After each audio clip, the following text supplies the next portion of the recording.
Hello everyone, welcome back. If you're new here, my name is John. I'm a full-time eBay reseller based in Melbourne, Australia. Today I'm going to talk about an aspect of shipping and handling that isn't discussed as often, and that is the importance of having a relationship with the actual human beings who handle your parcel once it leaves your possession.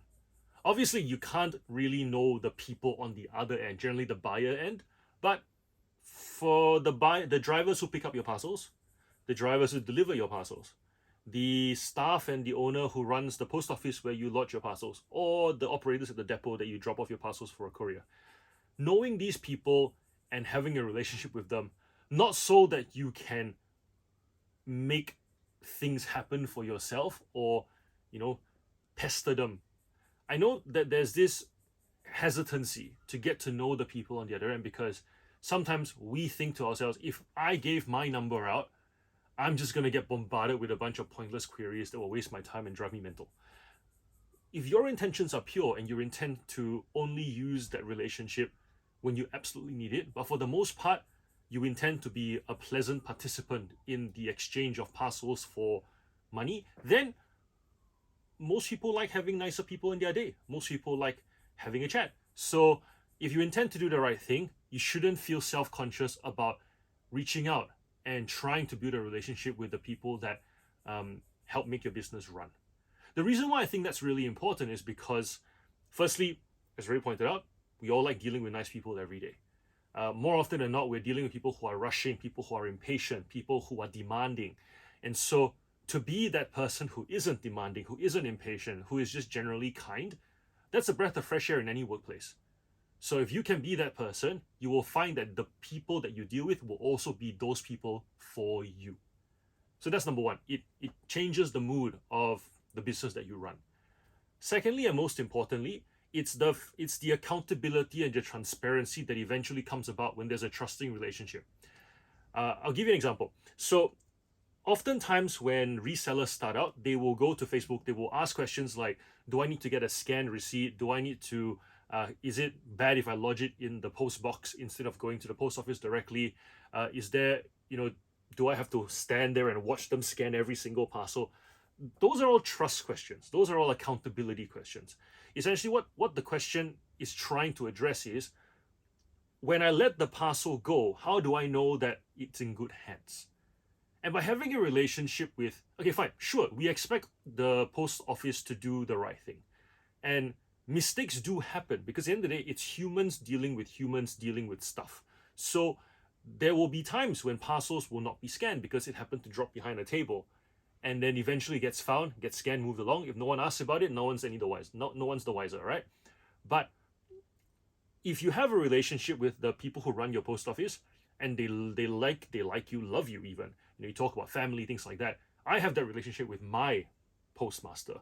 And I find that if, let's say, a parcel hasn't shown any scanning activity, I will call and say, hey, what's happened with this parcel? We lodged it yesterday. And I'll get something like, oh, because you brought it in at 4:30, we couldn't get it scanned in time. We did it first thing this morning. You'll see a scan show up in the next hour or so. Ah, okay.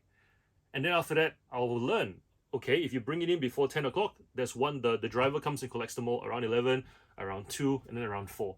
So here's when you can expect for things to be scanned if you bring it in bulk. Great. When I bring it in, I drop it in. I don't even stand and wait anymore because I know it all gets done at those windows.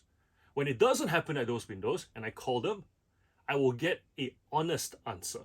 Not the answer that is trying to cover their asses, not the answer that is trying to pawn off the responsibility to some other staff member, the system's problem, the staff member's problem. No, I will get the honest answer. We've been really busy today. I will make sure I get it done before the day is over. Or let me check to see if the parcel actually dropped out of the bag. Oh yes, it fell behind the cabinet. We'll scan it, make sure it goes off immediately today.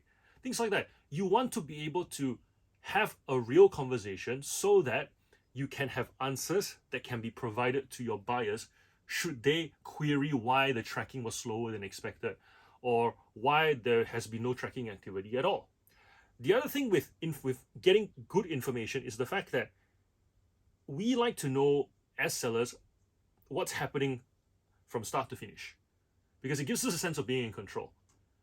And that's the same when something isn't right and we need to troubleshoot it and eliminate options. So for example, right, there have been times where we've had a busy day of packing. We're talking, say, 200 parcels in from a weekend, and then we chuck it all in the truck. So I drive a dual cab, so I chuck it into the truck and drive to the post office, drop it off, and then a day or two later, we just go through some of the what's the word? We go through the list of tracking numbers on My Post Business, and we realize, wait, a bunch of them are in transit, but one or two are saying initiated, which means that there's been no scanning activity since we printed the label. And then we go, oh crap, where is it? So we start searching in our packing area, or did we drop it somewhere? We check the truck, and then we can't go to the post office and dig around, so we'll just call and say, hey, out of all the parcels we brought, I know we brought a lot, and it's a really busy period. Can we just check and see that any of them didn't drop out? And you go, oh yeah, actually, I think there's one here. Oh, it got put in a different pile. That's a common error. I mean, parcels get dumped in a general location at the post office, but you quickly scan, on its way. So having that kind of working relationship and so we talked about demanding and rude and impatient. Me being understanding, that does happen in an office situation, right? Like, that may happen to somebody else on a different day, but the fact that it happened to me this time, that's okay. It's not a reflection on them, because they're not as much as I want them to be perfect, they're not. They're humans. So if they screw up, I will forgive, and there's a reciprocity there, whereby they will then bend over to help me sometimes, to give me a helping hand at times when I need it. And my postmaster actually has. So I normally drop off all the parcels because I like having a chat anyways, but there are times when I'll be going on holiday, and it will be like a long weekend kind of thing. So when normally I would ship Monday, Wednesday, Friday, on the Friday, I may pack all the parcels on Thursday, and Friday morning I'll say, hey, can you just help me pick up the parcels so that we can head off on a holiday? And she'll come pick it up, no cost. And that's a result of having a personal relationship with the person who runs my post office. And sometimes she'll send her staff members to come pick it up on the way to work. Perfectly great experience also. We have a chat, they pick it up, enjoy our days. So there's more to gain than not for both parties. How do I build the relationship with my drivers? Whiskey. It's essentially public record now that I give all my drivers whiskey, the ones that I see regularly. And generally on Christmas, they get a nice bottle of whiskey, generally in the $70, $80 range.